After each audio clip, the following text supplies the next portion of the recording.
চলে যাবে, বাচ্চা হবে, বাঁচলে বাঁচলো, সব কিছু ওরা কমপ্লিট করে আপনাকে 2 দিন 3 দিন পরে ফোন দিবে, আপনি এসে নিয়ে যাবে।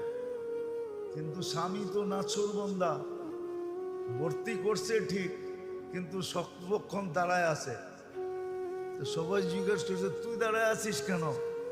তোরে বুঝাইছে, বল তোর শরীরের একটা অঙ্গ অর্ধেক যদি কোথাও থাকে তাহলে আর অর্ধেক ওর সাথে থাকবে না পৃথক থাকবে? বলছে শরীর তো একটা, এটাকে তো অর্ধেক করা যায় না। তো বলে এ তো আমার অর্ধাঙ্গনী, তো আমি ওর থেকে পৃথক থাকি কি করে? ও তো 10 মাস কষ্ট করলো আমার বাচ্চার জন্য, আমি ওর জন্য 2 দিন কষ্ট করতে পারবো না? এই স্বামী স্ত্রীর ভালোবাসার টান দেখে ওই নার্স মুসলমান হয়ে গেছে। বলছে আমি মুসলমান হইলেও কি আমার স্বামী